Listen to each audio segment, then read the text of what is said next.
Sejam todos muito bem-vindos a mais uma sessão de exploração aprofundada. O convite de hoje é, genuinamente, para quem nos acompanha, desacelerar. Desacelerar completamente. Exato. É o momento de respirar fundo. Isso. A proposta aqui é conduzir uma análise extremamente detalhada, muito calma, minuciosa. Adotaremos um ritmo muito paciente, quase cirúrgico mesmo. Com certeza. Para garantir que absolutamente toda a informação contida em nossos documentos originais seja absorvida sem nenhuma pressa. Exatamente. Hoje vamos desvendar um dos maiores paradoxos do poder antigo. E a pergunta central é: como um grupo de eruditos pacíficos, indivíduos conhecidos por ler poesia e estudar textos clássicos, conseguiu tomar o controle absoluto de um dos impérios mais implacáveis e violentos da história? É uma contradição que chega a ser perturbadora, né? O tema central dessa nossa investigação é a sangrenta, a complexa reestruturação de poder que ocorreu durante a dinastia Han Ocidental.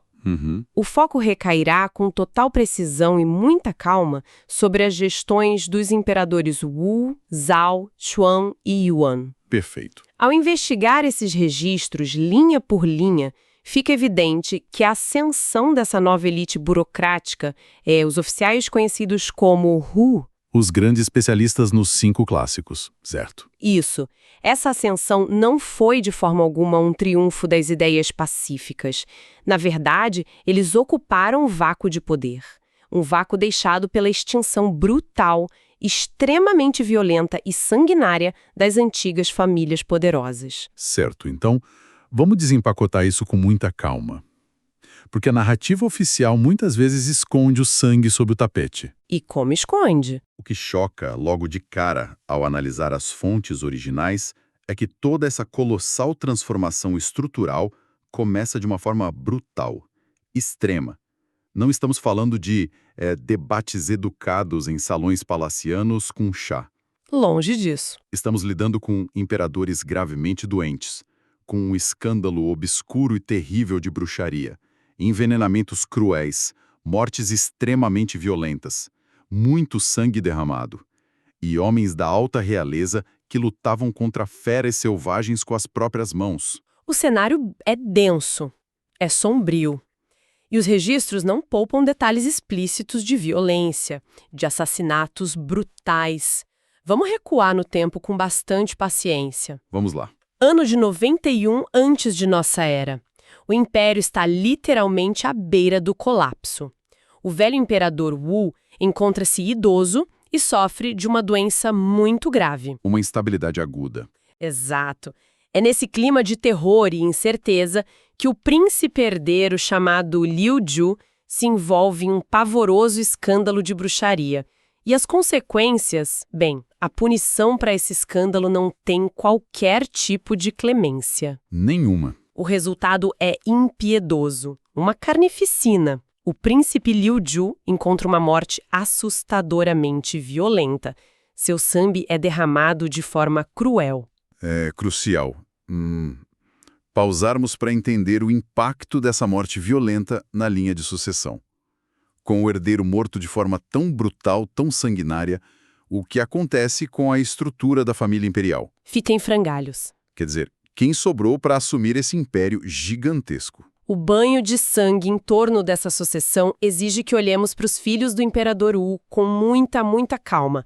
Vamos listar os nomes devagar. Vamos sim. Ele teve vários descendentes, mas o destino de cada um pavimentou essa crise sombria. Liu Hong, por exemplo, já havia morrido bem antes, no ano de 110 antes de nossa era. Certo, 110 antes de nossa era. O príncipe Liu Ju, como acabamos de detalhar, teve sua vida ceifada de forma extremamente violenta no ano de 91 antes de nossa era, por causa do caso obscuro de bruxaria. Outro filho, Liu Bo, faleceu no ano de 88 antes de nossa era. Após essa sequência fúnebre, restaram apenas 2 adultos na linha de frente. 2 adultos. Isso, Liu Dan e Liu Shu. E havia, além deles, apenas uma criança pequena, de nome Liu Fulin. E é aqui é que os registros históricos se tornam realmente dignos de um filme de terror. O perfil de Liu Shu carrega detalhes muito polêmicos e explícitos. Extremamente. Brutal. O entretenimento físico e letal. Ele possuía uma força física aterrorizante. O documento relata que ele entrava em combates físicos contra feras selvagens, Sim. com as próprias mãos. Ele usava os punhos nus para espancar animais ferozes até a morte. Uma violência extrema, carne rasgada, muito sangue. Uma demonstração de selvageria que chocava. Mesmo para os padrões daquela época, isso era visto com repulsa profunda pela elite intelectual que começava a nascer. De acordo com o historiador Bang Zhu, o comportamento de Liu Yu simplesmente não atingia os padrões morais vigentes. Faltava total decoro, né? Total. Por causa dessa brutalidade explícita da sede de sangue, ele foi sumariamente descartado da linha de sucessão. A lógica era: um homem que luta com ursos ou tigres no braço, espancando-os até a morte, não era considerado apto para governar a corte. Faz sentido. Então, eliminando esse lutador de feras, voltamos nossa atenção para o outro filho adulto, o Liu Dan. À primeira vista, ele parecia ser a escolha lógica para a sucessão. Parecia. Mas a política da corte é tão letal quanto as feras do irmão dele. Liu Dan sofreu uma rejeição igualmente drástica, embora por motivos muito diferentes. Quais motivos? Bem, ele era tido como um homem talentoso, extremamente competente. Ele havia recebido o feudo de Rei Dian no ano de 117 antes de nossa era. E ele já governava a região norte de maneira estável por décadas, certo? Exatamente. E ao perceber que o trono ficaria vago devido à doença grave do pai e à morte brutal dos irmãos, ele tomou uma atitude. Pediu permissão formal para retornar à capital para servir ao imperador. O que, parando para analisar, parece um movimento muito sensato para um herdeiro em potencial. Mas que despertou uma fúria incontrolável no velho imperador Wu, que já estava doente e muito paranoico. A rejeição ao pedido foi absoluta, definitiva. Liu Dan foi totalmente cortado da jogada. O que nos leva, passo a passo, a uma sequência de dias que define o destino de milhões de pessoas. E quem nos ouve agora deve acompanhar esta linha do tempo com muita atenção, pois é o epicentro de uma grande conspiração. Uma conspiração assustadora. Vamos lá. Dia 25 de março do ano de 87 antes de nossa era, o doente imperador Wu nomeia a criança pequena Liu Fulin como seu herdeiro oficial. 2 dias depois, em 27 de março, o imperador promove um oficial de sua total confiança, chamado Huo Guang, aos altíssimos cargos de comandante em chefe, conhecido nos registros rigorosamente como Da Sima. Da Sima. Isso. E general em chefe, conhecido como Da Jiang Jun. Logo após assinar essas promoções vitais, que entregavam o controle militar absoluto, o imperador Wu morre. No dia seguinte, a criança é entronizada como o imperador Zhao. O cheiro de uma conspiração perfeitamente arquitetada torna-se inegável ao analisarmos os nomes que cercam essa pobre criança. Muito conveniente. Demais.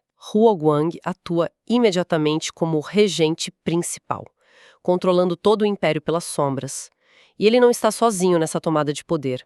É auxiliado por 2 generais que, veja só a coincidência, haviam acabado de ser promovidos a posições estratégicas ao lado dele. Quem são eles? Jin Miji, que assumiu o título de General das Carruagens e Cavalaria, conhecido nos textos como She Jiangjun, e Shang Guangjie, promovido a General da Esquerda, o Zhu Jiangjun. O controle político sobre o imperador infantil foi solidificado em questão de míseras horas. Com a morte do velho imperador e uma criança extremamente manipulável sentada no trono, o palco estava armado porque os documentos descrevem sem rodeios como a extinção da velha guarda. Um extermínio. Houve uma ruptura brutal no final do reinado do imperador Wu e no início dessa regência.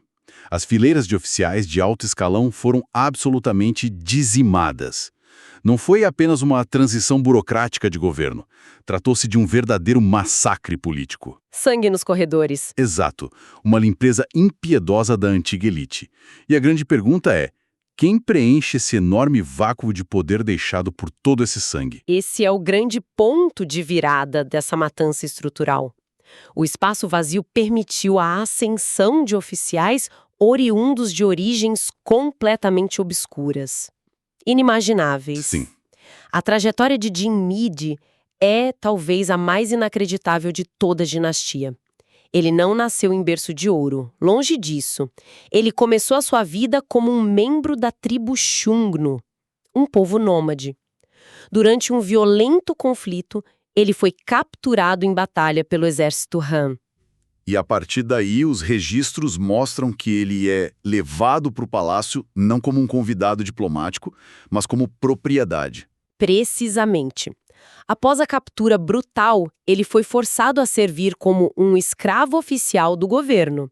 A sua função diária, imposta de forma humilhante, era alimentar os cavalos do imperador nas estrebarias. De escravo nas estrebarias. De escravo nas estrebarias, ele gradualmente se destaca, ganha confiança imperial e ascende de forma implacável até se tornar um dos generais regentes.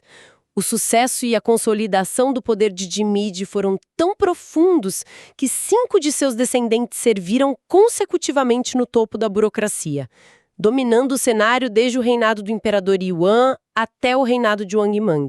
É impressionante.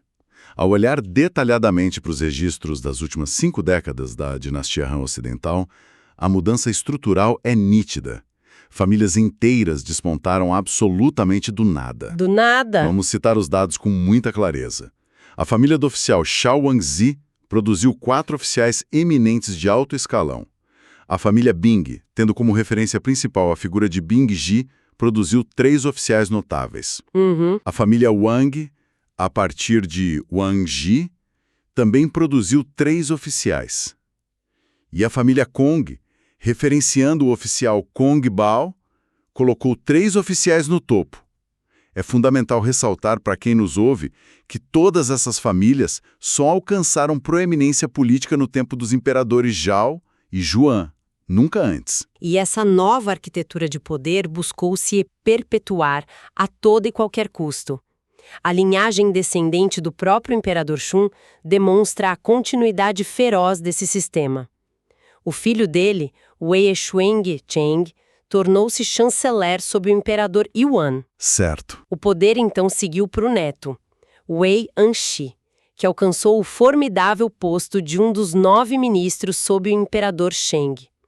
E outro neto, Wei Shang, ascendeu ao cargo máximo de comandante em chefe sobre o imperador Ai. A nova elite havia fincado raízes indestrutíveis no solo manchado de sangue. E é exatamente nesse terreno fértil, adubado pela eliminação letal e cruel dos antigos rivais, que chegamos à ascensão meteórica dos oficiais conhecidos como Hu. Os Hu. Para que nosso público tenha a dimensão exata e sem pressa, precisamos definir quem eram esses indivíduos. Eles eram eruditos intelectuais, homens cujas vidas eram dedicadas, em teoria, a se tornarem especialistas em um ou mais dos antigos textos conhecidos como os 5 clássicos. Intelectuais puros, na teoria. Em tese, devoradores de livros pacíficos. Na prática, arquitetos formidáveis e implacáveis de poder estatal. Os dados numéricos documentando essa transição são estarrecedores. Vamos observar com muita calma os 11 homens que foram nomeados para o altíssimo cargo de chanceleres sob os imperadores Zhao, Xuan e Yong. 11 homens. Desses 11, 5 eram identificados especificamente como grandes especialistas nos 5 clássicos. E outros 3 começaram a estudá-los diligentemente durante suas próprias carreiras oficiais. Isso significa que a erudição literária tornou-se, na prática, o bilhete dourado absoluto para a governança do império. O contraste com o período anterior é sem exagero massivo. Durante o longo governo do imperador Wu, dos 12 chanceleres que serviram, apenas um, Um único indivíduo tinha essa experiência clássica profunda. Um abismo de diferenças. Se ampliarmos a lente para o total da burocracia governamental nesse novo período, 24 dos 74 autos oficiais, o que representa cerca de 1/3 de toda a máquina estatal, eram identificados como Hu. Sob o imperador Wu, esse número era de apenas 6 dentre 77 autos oficiais. O detalhe que torna tudo isso fascinante e até repleto de uma grande ironia recai sobre a figura do imperador Xuan. Historicamente, e em todos os compêndios, ele era classificado firmemente como um partidário estrito do legalismo. E o legalismo era uma filosofia bem sombria, certo? Extremamente impiedosa. Era uma filosofia adepta de leis muito rígidas e punições severas, muitas vezes letais. Contudo, os registros provam sem sombra de dúvida que foi exatamente sob o seu governo de punho de ferro que esses intelectuais Hu, teoricamente voltados à moralidade e aos ritos, mais floresceram, se multiplicaram e dominaram completamente o cenário estatal. E as histórias de como esses intelectuais navegavam no ambiente extremamente perigoso da corte são surreais. Vamos pegar o caso de Bindi, por exemplo. Vamos analisar com calma. Ele era o subordinado favorito do todo-poderoso regente Huoguang. Sim, Bindi esteve diretamente envolvido na articulação tensa que ajudou o imperador Xuan a subir ao trono. Ele não era um aristocrata de sangue. Ele começou a sua vida como um pequeno e obscuro escriturário do governo. Somente mais tarde em sua carreira, percebendo astutamente os ventos da mudança política, ele se familiarizou profundamente com o livro das canções e o livro dos ritos. uma adaptação de sobrevivência. E outro caso emblemático dessa adaptação política impressionante é Yu Jinggo. O caminho dele foi exatamente o inverso de muitos acadêmicos. Ele primeiro subiu a escada burocrática até alcançar o aterrorizante e poderoso cargo de comandante da justiça. O que já o colocava na elite absoluta dos 9 ministros. Exato. Somente depois de já estar lá no topo absoluto, ele começou a estudar intensamente os anais da primavera e outono. A ironia atinge o seu ápice máximo quando os registros revelam que, mesmo já sendo um dos homens mais temidos de todo o império, ele organizou uma cerimônia formal repleta de pompa e imenso prazer público apenas para dar as boas-vindas ao seu professor de textos clássicos. Uma demonstração claríssima de onde estava o novo capital político. Sem dúvida. Mas a corte continuava sendo um lugar altamente letal. A transição para um governo de supostos estudiosos não fechou as masmorras, não acabou com as execuções, como prova a anedota clássica envolvendo a prisão de Hun Ba e Sha Hao Shang. Vamos analisar essa situação com uma calma profunda, porque ela revela o sangue frio e o pragmatismo chocante dessa nova elite. É uma história fortíssima. Wang Ba atuava em um cargo altíssimo. Ele era o escriturário-chefe do chanceler, conhecido no idioma original como Shen Shangzansi. Durante uma severa crise política, um outro erudito chamado Sha Hou-sen teve a audácia, quase suicida, de criticar abertamente um decreto imperial. E a máquina fria do Estado exigia que Huang Ba denunciasse Sha Hou-sen. Contudo, ele recusou-se veementemente a entregar o colega. A consequência para essa lealdade intelectual foi imediata e implacável. Ambos foram jogados nas masmorras úmidas e escuras do Império. O veredito estava dado. Eles aguardavam a execução certa. A morte iminente. O ambiente era de morte, o cheiro de morte, sem qualquer esperança de fuga ou resgate. E é nesse corredor da morte que o absurdo acontece. Presos, aguardando o carrasco e sem ter absolutamente nada o que fazer, Huang Ba olha para o colega e propõe que eles aproveitem o tempo que lhes resta no calabouço para estudar os clássicos. É inacreditável. Xiao Sheng, reagindo com um pragmatismo perfeitamente compreensível, recusa a proposta num primeiro momento, perguntando qual seria o sentido lógico de debater textos antigos se as suas cabeças rolariam no chão em breve. O sangue iria jorrar, por que estudar? A resposta de Huang Ba demonstra de forma cristalina o núcleo inabalável do pensamento Hu. Com extrema serenidade perante a execução certa, Ele rebate a recusa citando o filósofo Confúcio de forma perfeitamente apta. Se de manhã você ouve o caminho, à noite você pode morrer contente. Profundo. O impacto dessa devoção ao estudo, sob a sombra da foice do carrasco, transformou esse episódio em uma anedota histórica que foi repetida por várias gerações. O conhecimento intelectual passou a ser visto como algo superior à própria vida ou morte. E sobrevieram à morte devido a uma anistia posterior geral. Escaparam do derramamento de sangue. Mas essa devoção ao ensino não era apenas poética, essa é a grande constatação. Era uma engrenagem fria, dura e calculista de poder. Ao observar as tabelas 4.6 e 4.7 de nossos registros, deparamos-nos com a verdadeira espinha dorsal da dominação deles. A teia de aranha. A rede de ensino operava pura e simplesmente como uma teia gigantesca de indicações, favores e uma corrupção estrutural incrivelmente sofisticada. Os números finais são simplesmente acachapantes e revelam o impacto monumental desses grupos de discípulos.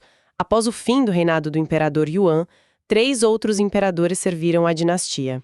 Durante esse período conturbado, 7 dos 11 homens que ocuparam a cadeira de chanceler eram oficiais Hu. Expandindo os dados com muita paciência, para incluir o reinado posterior de Wang Mang, chegamos à constatação matemática de que 33 oficiais Hu constavam na restrita lista dos 94 altos oficiais identificados nos registros imperiais. 33 de 94? Desses 33 donos do império, apenas 7 vieram de famílias ilustres. Os outros 26 emergiram de origens completamente obscuras. E o dado mais revelador de todos: 11 pares exatos de professores e seus respectivos discípulos serviram lado a lado como altos oficiais.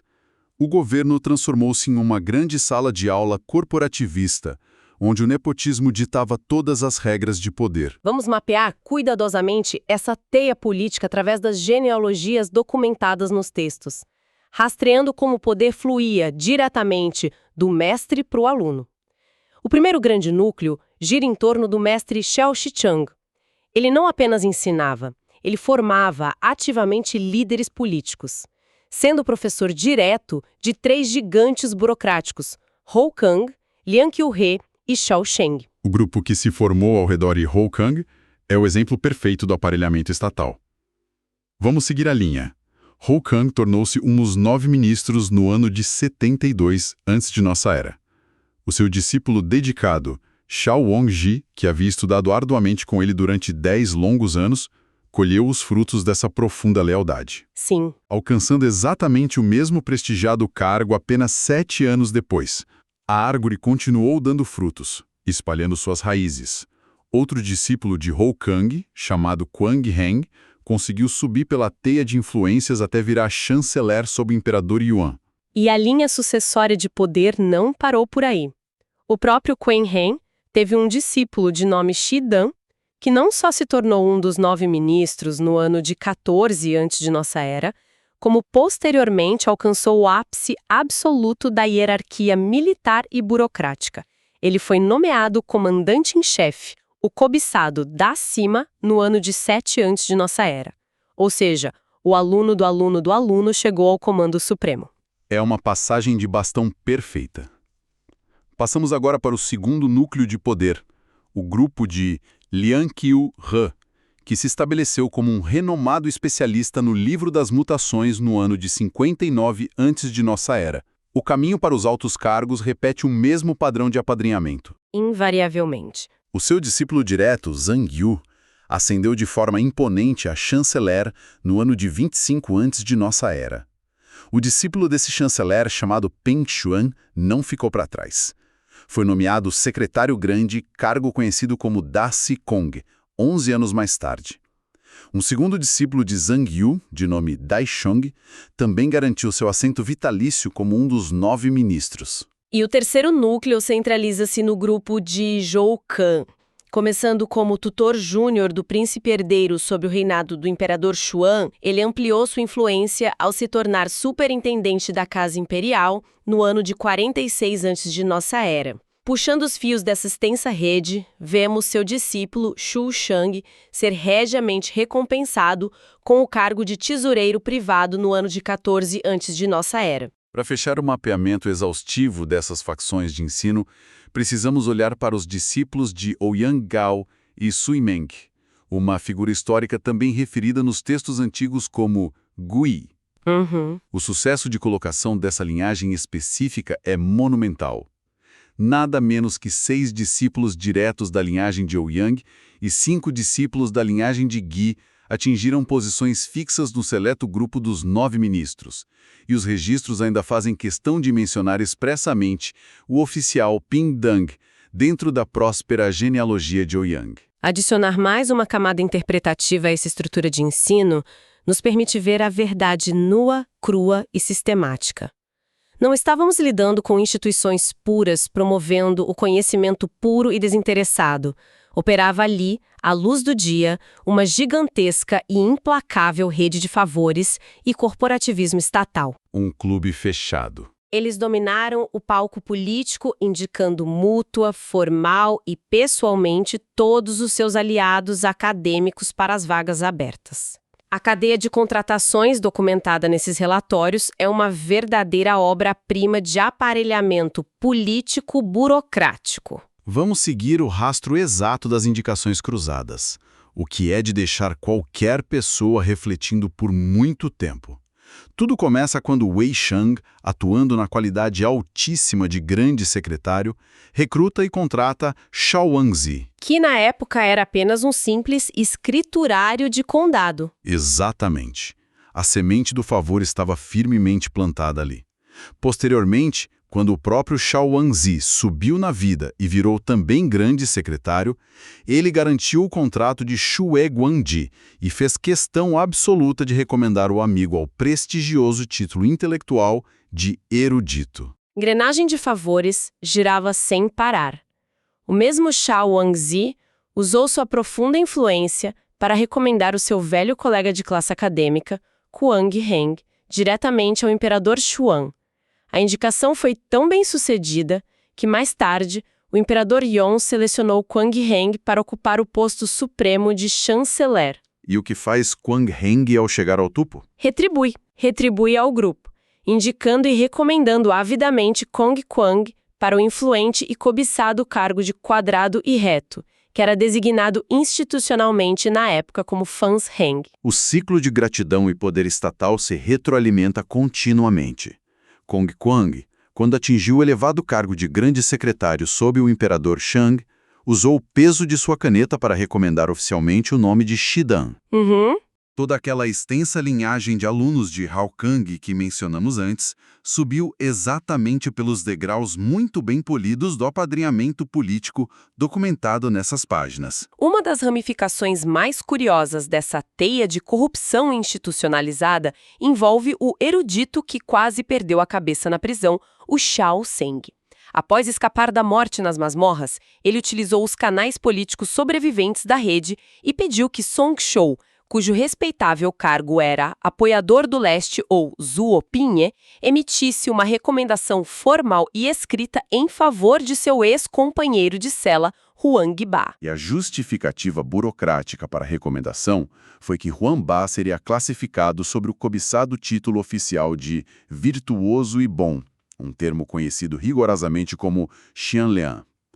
Graças exclusivamente a esse pedido cuidadosamente costurado nos bastidores, Huang Ba, que havia acabado de sair da imunda prisão imperial apenas devido a uma anistia geral, não só foi reabilitado, ele foi imediatamente elevado ao poderosíssimo cargo de inspetor regional de Yangzhou ou Yangzhou Xixi. E para encerrar o nosso mapeamento dos compadrios diretos, temos o oficial Zheng Quanzong, recomendando firmemente Zhang Yu ao imperador.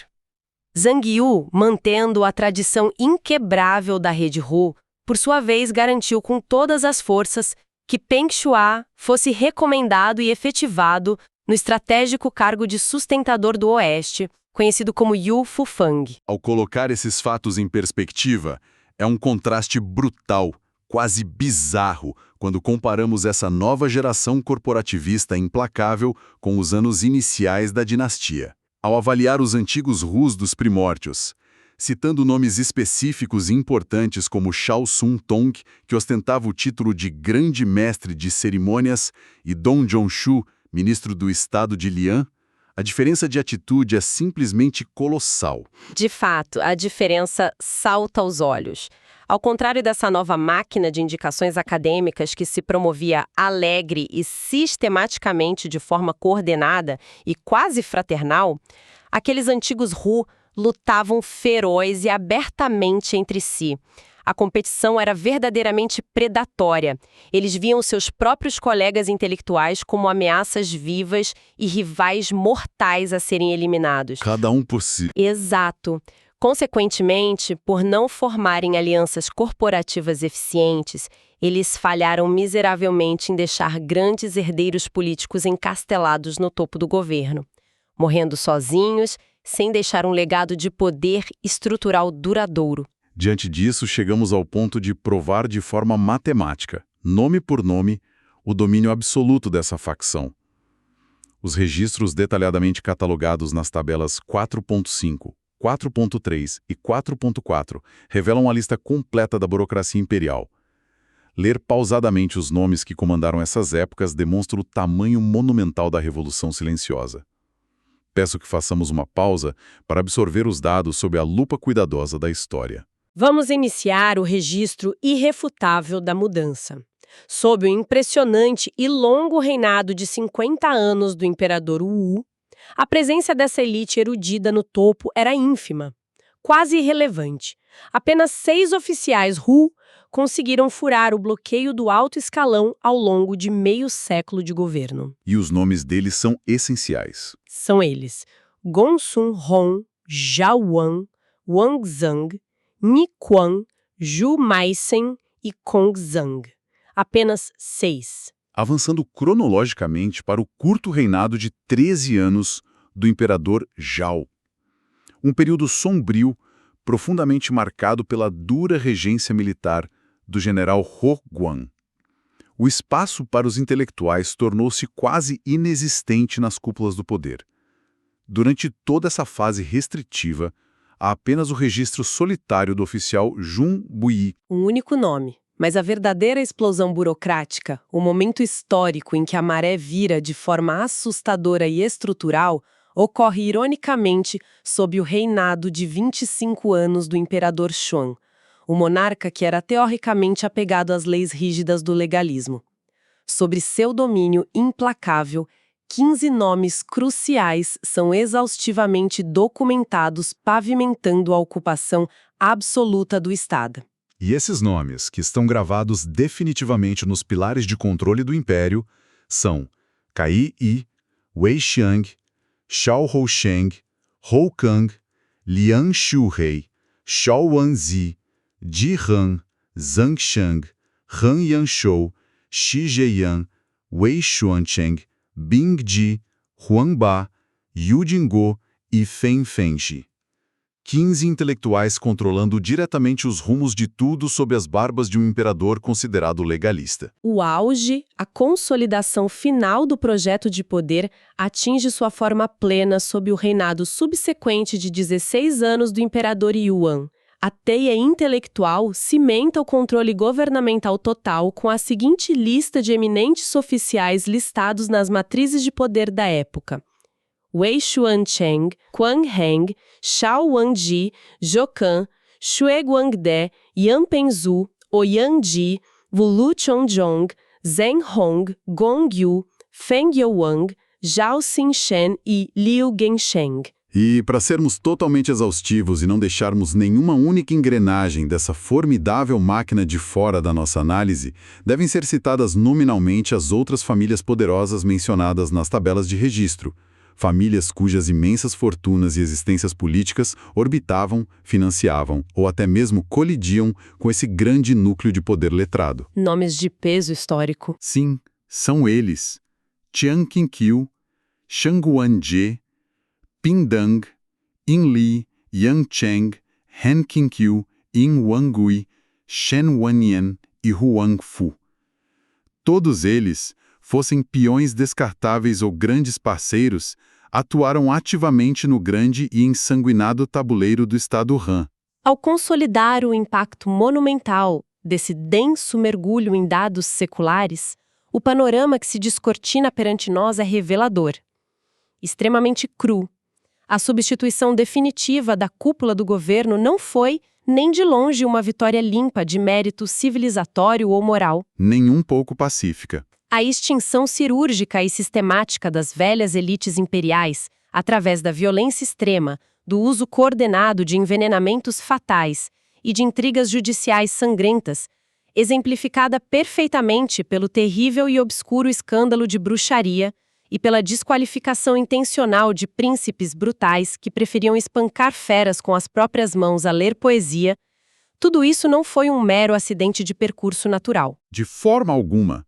Foi exatamente essa esteira assustadora de cadáveres, expurgos letais e sentenças executadas com muito sangue que esvaziou os cobiçados altos cargos.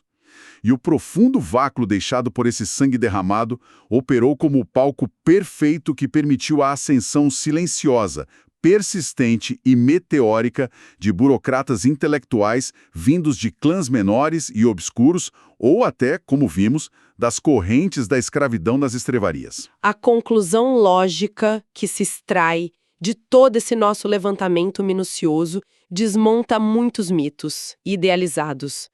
O que aparenta, à primeira vista romântica e superficial, ser o grande trunfo e a glória de ideias pacíficas ou do mérito puramente acadêmico, focado na contemplação filosófica dos antigos sábios, era, na dura realidade das entranhas frias do palácio, uma máquina fria, calculista e implacável. Exato. Era um sistema altamente coordenado de cooptação do poder público, construído metodicamente por um grupo fechado e nepotista que soube sorrateira inteligentemente aproveitar a destruição mútua e violenta da antiga e belicosa elite governante. O que nos deixa caminhando para o encerramento com um pensamento final muito provocativo, digno de uma reflexão longa, lenta e silenciosa após fecharmos os nossos registros de hoje. Um ponto de reflexão fundamental. Observar as grandes e rápidas transformações contemporâneas, o florescimento das chamadas elites de conhecimento, ou a altíssima especialização técnica exigida hoje nas cúpulas da sociedade e das grandes corporações, uma dúvida incômoda permanece suspensa no ar para quem reflete sobre o poder. Será que pode-se perceber genuinamente uma nobre evolução do valor intrínseco das ideias e das competências humanas? Ou trata-se apenas do contínuo estabelecimento de uma nova e invisível rede de contatos impenetráveis, varrendo cuidadosamente as velhas estruturas de poder exatamente no momento em que a imensa maioria da população estava irremediavelmente distraída pelo estridente ruído de escândalos constantes, conflitos fraticidas e entretenimento brutal? É um ciclo implacável de ascensão e queda que parece ecoar silenciosamente por todas as eras da civilização humana. Uma ponderação profunda para levarmos adiante a partir de agora. Agradecemos a presença imersiva e a paciência atenta em nossa investigação detalhada e pausada de hoje. Fica o desejo sincero de um excelente prosseguimento nas reflexões e na compreensão contínua de como as complexas engrenagens da história realmente operam nas sombras no sangue. Até a nossa próxima exploração aprofundada.